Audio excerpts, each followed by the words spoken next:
Bonjour et bienvenue à votre club de lecture Le Bouquineur. Aujourd'hui, notre invité, M. Denis Deschamps, directeur général du Cégep de Victoriaville, qui nous parlera de ses coups de cœur en lecture. Bien sûr, nos collaboratrices, Mme Joanne Hamel et Monique Barriot.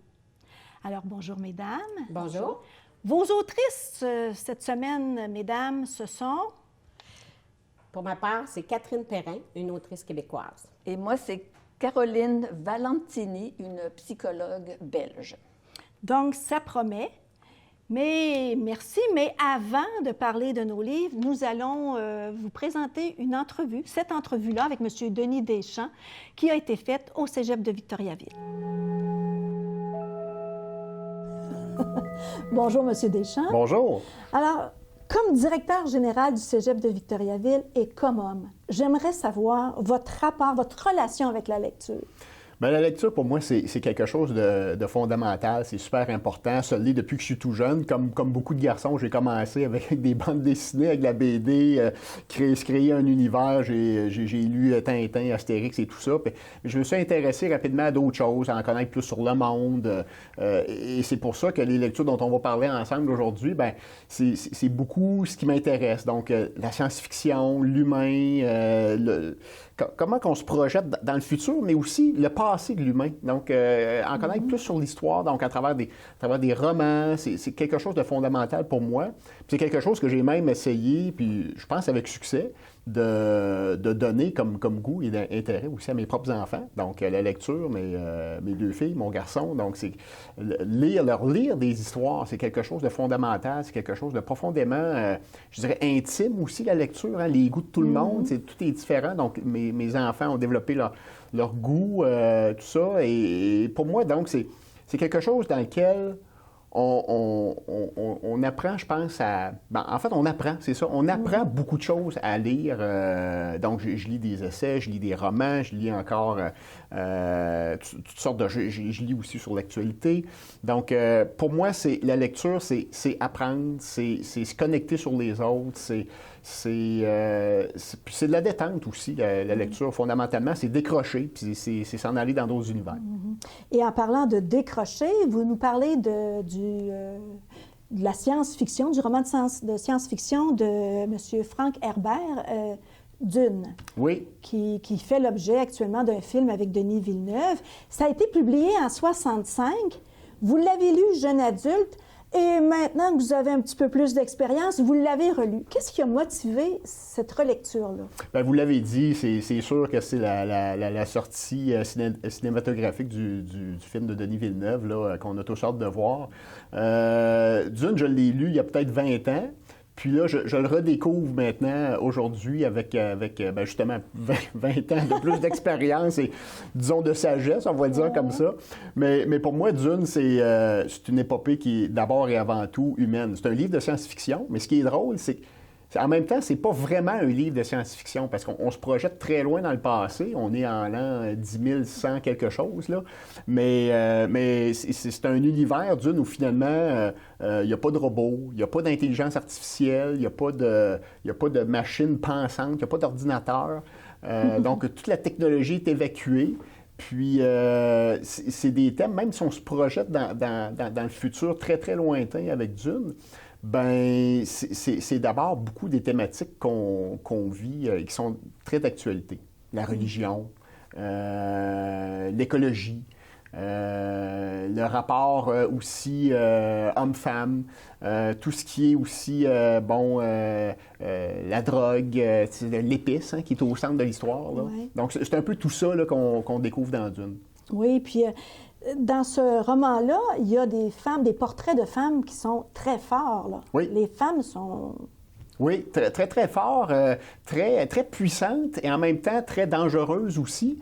C'est ce qu'on découvre beaucoup dans le livre. Puis, c'est l'aspect aussi très, très religieux. Hein. La religion est très au centre du propos de Dune. Comment qu'on se crée des mythes, comment qu'on est capable en fait, d'embrigader des gens dans des guerres et tout ça. Puis, En fait, je le disais tout à l'heure, là, c'est pas parce qu'on est en l'an 10 191 que les choses, finalement, selon l'auteur, évoluent tant que ça. Tu sais, on reste beaucoup dans nos histoires de religion, dans nos mythes, dans notre foi.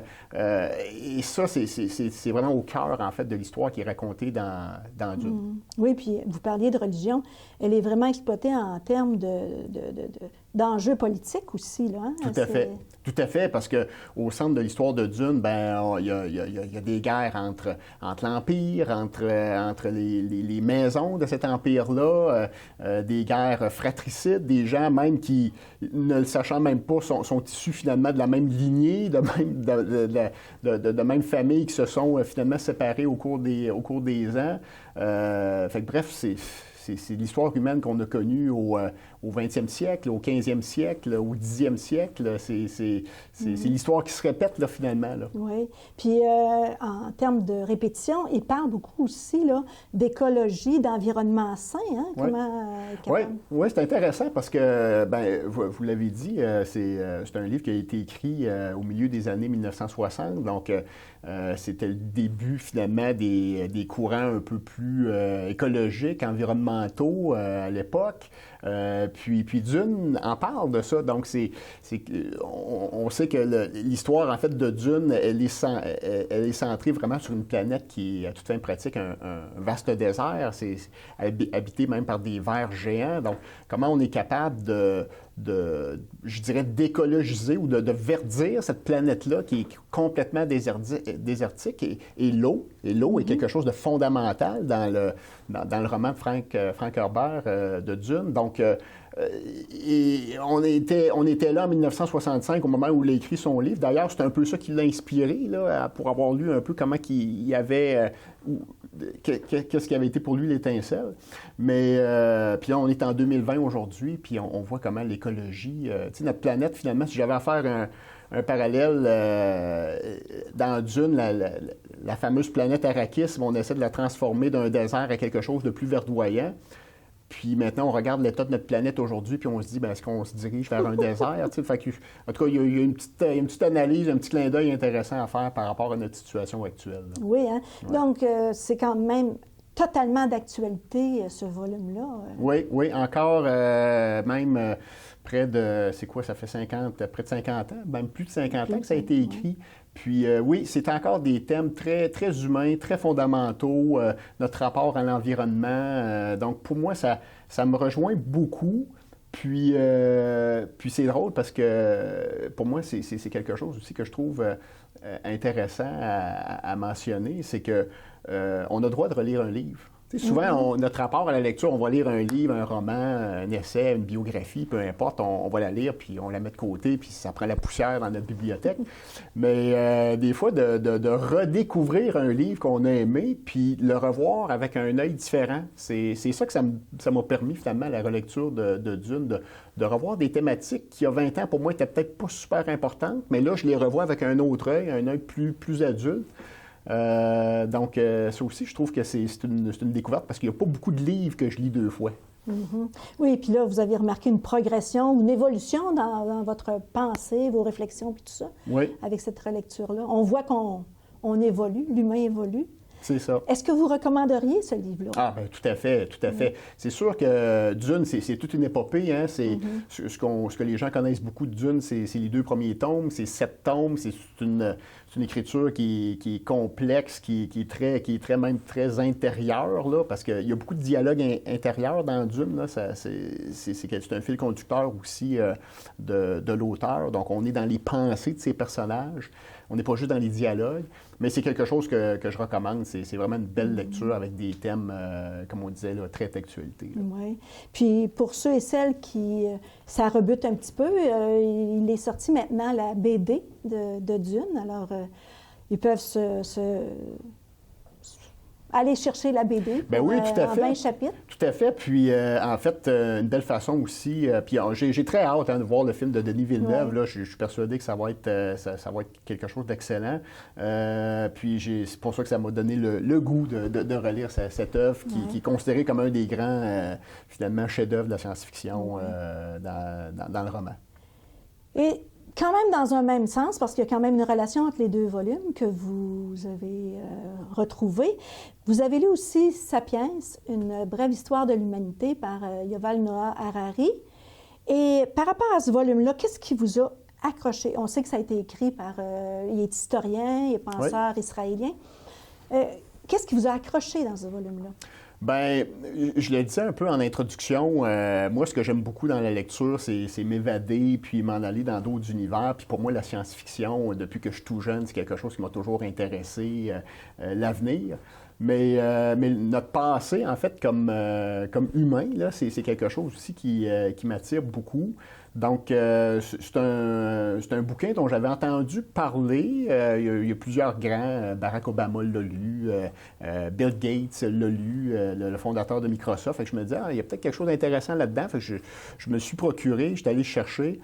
En fait, ça raconte à sa façon, en fait, le parcours de l'humanité depuis l'âge de pierre, à toute fin pratique, là. Puis l'auteur, finalement, a comme distingué 4 grandes révolutions. Ce qu'il appelle d'abord la révolution cognitive, donc l'arrivée de la pensée, de la communication entre les premiers humains, ce qui a permis de créer nos premiers groupes collectifs, puis l'organisation de la vie. Après ça, la grande révolution agricole. La grande révolution également de l'arrivée de la monnaie, de la politique, des empires. Et pour terminer avec la grande révolution là, scientifique là, des derniers siècles, là, finalement, là, des peut-être 200, 250 dernières années. Là. Puis, il termine avec des pistes d'évolution possibles. Oui, c'est ça, effectivement. Alors, pour vous, vous avez trouvé un lien entre les deux. En 2-3 mots, quel est ce lien-là entre ces deux volumes-là? Ben, c'est drôle, hein, parce que autant quand on se projette dans le futur que quand on regarde dans le rétroviseur puis on regarde notre passé, ben c'est souvent les mêmes thèmes qui reviennent. C'est la religion, les rapports hommes-femmes, les rapports entre les humains, notre façon de communiquer ensemble, tout le rôle de l'imaginaire, de la religion et de la politique, ce que ça nous amène. Donc, autant dans le roman de Frank Herbert que dans l'essai Sapiens sur l'histoire de l'humanité, ben finalement, c'est les mêmes thématiques qui nous unissent à tous les jours. Bien, merci beaucoup pour cette entrevue. Ça a été vraiment intéressant de vous entendre parler de ces deux volumes-là. Bien, merci à vous. Nous sommes donc de retour et nous allons commencer avec Joanne et ton autrice, Catherine Perrin. Catherine Perrin. Catherine Perrin, qui est une claveciniste, animatrice de télévision et de radio bien connue et écrivaine québécoise. Elle a écrit 3 œuvres, ce ne sont pas des romans, elle a un récit, Une femme discrète, 50 minutes, qui est une nouvelle, et 3 réveils, le roman dont je vais vous parler, qui a été publié en février 2020. Donc, la lecture de ce roman ne se fait pas de façon linéaire ou chronologique. Il faut souvent retourner, comme lecteur, retourner en arrière pour mieux se situer, et on comprend, à la façon dont le livre a écrit, que l'autrice veut aussi nous faire vivre, si on peut, ce qu'une personne avec un trouble bipolaire peut vivre. Donc, les hauts, les bas, c'est un peu à la lecture du livre, ça fait ça. Donc, il y a des bouts, tu te sens énergisé comme le personnage, puis il y a d'autres bouts, tu te sens morose, léthargique. Alors, le personnage, c'est Antoine. Lorsqu'il a 14 ans, il va visiter le Conservatoire de Québec pour la première fois et il est très, très impressionné. Pourquoi le Conservatoire de Québec? Bien, ça fait quelques années qu'il joue du piano, puis on lui reconnaît un certain talent, mais lorsqu'il arrive dans le conservatoire, il se sent bien, puis il sent que ça pourrait être un endroit où il se détacherait du contrôle qu'exerce son père qui est un professeur, mais qui est aussi un grand mélomane. Alors, on se rappelle le titre, 3 réveils. Là, je ne veux pas commettre d'impair pour l'autrice, mais j'ai cru être capable d'identifier que signifiaient les 3 réveils et je les ai identifiés. Alors, pour ma part, le premier réveil, c'est lorsque finalement, il est accepté au conservatoire. Il est très, très heureux, mais il se trouve, autant il se sentait bien quand il l'a visité, il se trouve plongé dans un monde d'une exigence folle. Dictée musicale, 2 à 3, 4 voix, apprendre à écrire les sons, réduire la musique à une notation, du solfège, des clés. Après quelques mois de ce rythme d'études en piano, Antoine sent que ces exigences-là dépassent ses forces et le rattrapage qu'il doit faire. Par hasard, il découvre le hautbois et toute la sensualité de cet instrument. Il rencontre également une autre étudiante, Geneviève, qui est une violoniste, qui lui propose de lire avec elle le concerto de Bach pour violon et hautbois. Ils commencent une relation amoureuse. À ce moment-là, ils ont tous les deux 17 ans. Expérience amoureuse, découverte de leur sexualité. Au temps des fêtes, lors des vacances, ils sont séparés parce que les familles sont très strictes et très rigoureuses, mais ils cachent à leurs familles respectives qu'ils se fréquentent. Au retour des vacances, donc là, on a parlé des vacances. Au retour ça, c'était le premier réveil, donc l'exigence là, de la rigueur pour la musique. Deuxième réveil se fait lorsque les gens autour de lui, particulièrement Geneviève, remarquent que le regard d'Antoine a changé. Il parle sans arrêt. Il y a des mouvements brusques. Il lui raconte qu'il a fumé du pot, puis qu'il n'a pas ça, puis il va continuer. À la fin février, il quitte finalement le conservatoire pour une première hospitalisation en psychiatrie. Deuxième réveil. Il ne retournera pas au conservatoire pendant 2 ans, il n'est pas capable. Mais il commence à jouer dans le métro. Il se sent bien dans le métro. Et là, pendant tout le roman, on voit qu'il y a des hauts et des bas, dans le sens qu'il va jouer dans le métro. Il retourne faire des études. Ça ne fonctionne pas mieux. Il retourne faire des études à l'Université de Montréal, parce qu'il a vieilli, bien entendu, en ethnomusicologie. Et à la fin du roman, bien, son père est gravement malade, donc 3e réveil, parce qu'il va l'accompagner en soins palliatifs. Il va lui jouer un concerto de Bach, de Beethoven que son père préférait. Et là, il va réaliser que oui, il y avait un point commun comme mélomane avec son père, mais qu'il y avait aussi un point commun avec sa mère. Parce que, par hasard, il va dans une brocante, il trouve une poupée de laine et il va acheter la poupée de laine qu'il va amener dans le métro pour suspendre au plafond, faire descendre dans un foulard en soie tout en jouant du hautbois. Et il réalise que ça le rejoint avec sa mère qui est décédée d'une surdose d'activants, d'alcool et qui, elle aussi, avait des humeurs très, très particulières. Alors là, il se sent enfin libéré parce qu'il a compris qui il était, puis il a décidé que plus maintenant, il ne jouerait à être normal parce qu'il sait qu'il est atteint et que cette maladie-là, c'est à vie. C'est un maniaco-dépressif. Oui, trouble bipolaire. Alors, toi, Monique, maintenant? Ben, moi, c'est sombre aussi, là. Ça a beau être bleu sous les tombes, là, c'est sombre. Caroline Valentini, comme je le disais d'entrée de jeu, elle est psychologue et Il fait bleu sous les tombes, c'est son premier roman, qui a été aussi finaliste là, dans le cadre du club des premiers romans. Bon, on finit par le dire. Et ça paraît, à la lecture de ce roman, qu'elle est psychologue parce que elle aborde la question du deuil d'une façon très particulière. Tu sais, d'habitude, bon, la personne meurt, et puis là, c'est les gens autour, puis on se concentre sur la réaction, la peine, bon, la délivrance, peu importe, que les gens autour peuvent ressentir. Dans ce roman-là, le mort nous parle. Alors, Alexis vient de mourir, il avait 20 ans, il s'est suicidé. Et là, on commence la lecture. Et moi, je vais vous parler de mon expérience personnelle. Après quelques pages, j'ai réalisé que c'était lui qui parlait et qu'il parlait dans sa tombe, sous terre. Et pour la première fois de ma vie, puis Dieu sait que j'ai lu des livres dans ma vie, pour la première fois de ma vie, j'ai étouffé. Moi, je suis un peu claustrophobe, hein? J'ai été obligée d'arrêter de lire le roman. Je me sentais prise comme lui là, dans la tombe. Et c'est une façon très intéressante d'aborder le deuil, une fois qu'on reprend son souffle. Après quelques jours, j'ai repris le livre, parce que on apprend la réaction des gens, de ses proches, de son père, de sa mère, de sa petite sœur, par les réactions qu'il a lui-même quand il les entend venir le voir à sa tombe. Là, bon. Et là, on voit comment différentes personnes peuvent réagir au deuil. Bon, évidemment, le père, il ne va pas très souvent voir son fils et il s'est jeté dans le travail. Bon. La mère, elle veut comprendre. Elle va voir son fils, puis à un moment donné, elle lui annonce qu'elle va partir. Elle veut revivre les derniers instants, les derniers jours, les dernières semaines de la vie de son fils parce que rien ne laissait présager qu'il allait intenter à sa vie.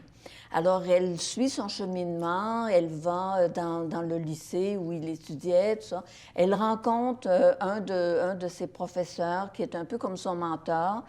Et bon, en tout cas, pour moi, je ne sais pas toi, Chantal, moi, je n'ai jamais trop réussi à comprendre quel était le lien qu'il avait exactement avec Alexis, mais on sent que c'est... Là, je vais prendre encore une expression très, très, très française. On sent que c'est pas clean. C'est bon. En tout cas. Et la petite sœur, elle son école n'est pas très loin. Puis on soupçonne, même si c'est pas dit, qu'elle n'est pas vieille, là, 6-7 ans peut-être.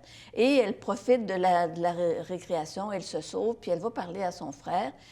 Et là, elle badine avec lui, là. Tu sais, bon, j'ai fait telle affaire, j'ai parlé à ma poupée, nanana. Tu sais, elle vient parler avec son frère. Pour elle, il n'y a pas de doute, il est là, tu sais, puis elle lui parle. Il répond pas, mais bon, tu sais.